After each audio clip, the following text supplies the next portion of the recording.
Well, good morning, YouTube. All right, guys, it is Saturday, I believe, September 8th, and we're headed to Daytona. Got Goliath all fired up, pre-tripped, everything done. Of course, I did all that for Myrtle, so it was pretty easy this time. Just had to go through and double check. Michaela's up here helping us load all of the personal items in, and we're going to hit the road tonight.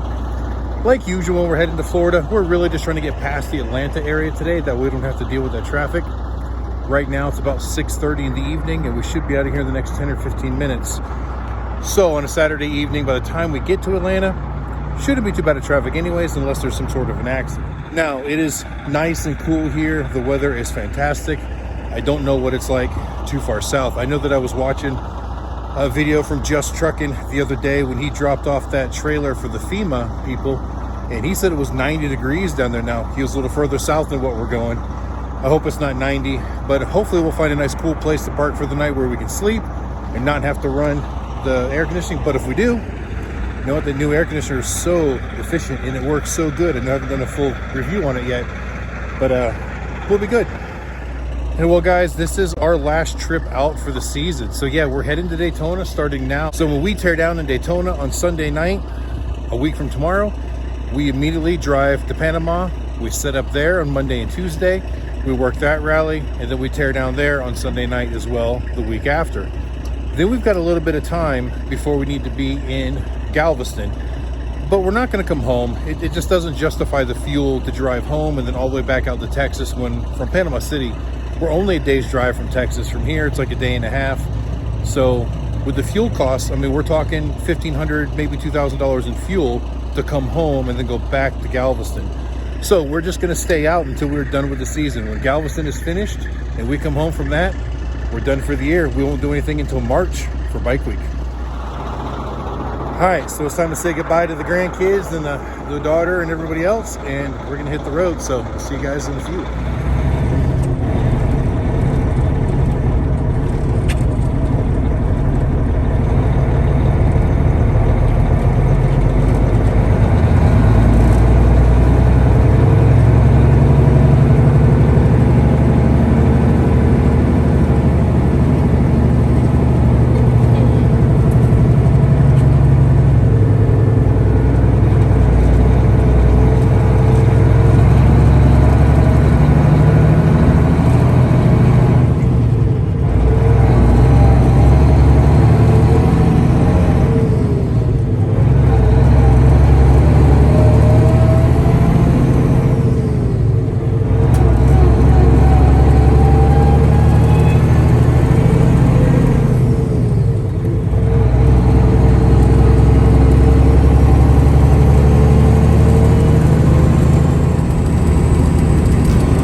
Well, guys, just coming into the Atlanta area, and I guess there's an accident up ahead.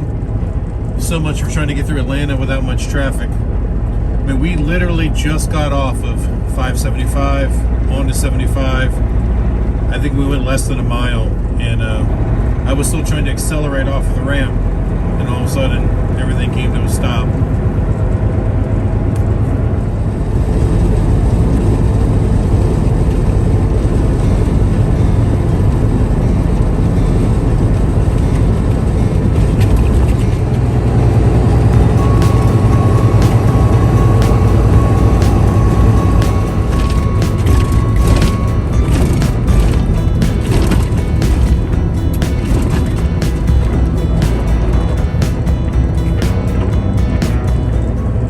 Alright guys, we got past one section of construction, and looks like they've got another spot here where the 3 left lanes are going to be blocked again. So let's see how long it takes to get through this one.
Guys, we stopped at exit 205. No, 201. The pilot was full, the TA was full, so we came over to this Love's. And I got myself in a spot here, moving this tire out of the way so I can pull forward, tire on the ground. So if you look, I'm pulled into a spot, but got another truck here.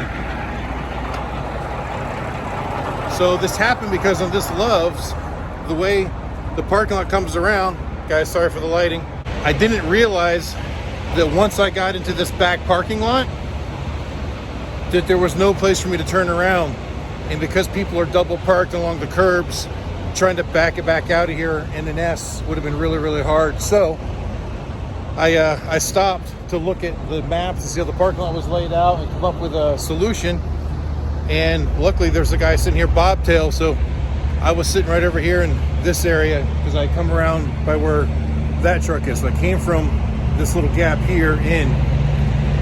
He pulled out and said, hey man, take this spot. He was only bobtailing, so it'd be easier for him to find a place. As you can see, I'm sticking way out of the spot, but move that tire forward. I'm gonna pull right up to the back of that truck, and hopefully this will be good enough for us to stay for the night. It's gonna have to be, because I can't get out now. That truck is parked in front of me. There's no way I'm gonna be able to back out of here. So hopefully the truck in front will be moved in the morning, or if not, I can back out when some of these trucks behind me are gone, hopefully. Guys, you see I pulled up pretty close to him. Let's see how far it is. But you can see the spot doesn't start right here. So we're already, I know, 15 feet out of the spot. All right, looks like I got the tail of the trailer all the way in, so at least I'm not sticking out, stopping anybody else to be able to get in or out. But yeah, guys, check the spot out. So I came in right there between that trailer, and there's a couple trucks past that gold truck, and I made the left turn and came over here and realized that I couldn't get back out. Well guys, it is the next morning, and I had every intention of closing this video last night when I was talking to you, but the battery died. So I went inside, put the phone on charge, and then went to bed. So now it's the next morning, and it doesn't look like I can still get out of here. So I'm gonna try to get all of this figured out and go get some coffee. Then we'll start today's video in just a minute. But you know, one thing I did not get good on camera last night, we had just gotten through Atlanta, heading south on 75, and out of nowhere, a whole bunch of like hot rods came flying by. Let's say hot rods, newer, higher end performance cars, Mustangs, Corvettes, Camaros, Dodge Chargers, Dodge Challengers. In all, there had to have been a group of about 20 of them, but at first it was like 7 or 8, just flew by really fast. I tried to record, but by the time I hit the record button, they were pretty much out of sight. I let it sit there and record for a while in case anything else exciting happened, and it didn't, so I shut the camera off. And literally 15 seconds after I shut the camera off, all of a sudden here come a few more whizzing by. I turned it back on, crickets. So we didn't get that footage, but they were literally flying by. I mean, we were doing 55, 60. They were coming by at 85, 90 in heavy traffic and just weaving in and out of traffic and going up. They all got off around exit 224 down by Jonesboro and never saw them again. So anyway, guys, thanks for watching. Hope you enjoyed it. And I got to get this figured out. Until next time I see you, keep those engines running.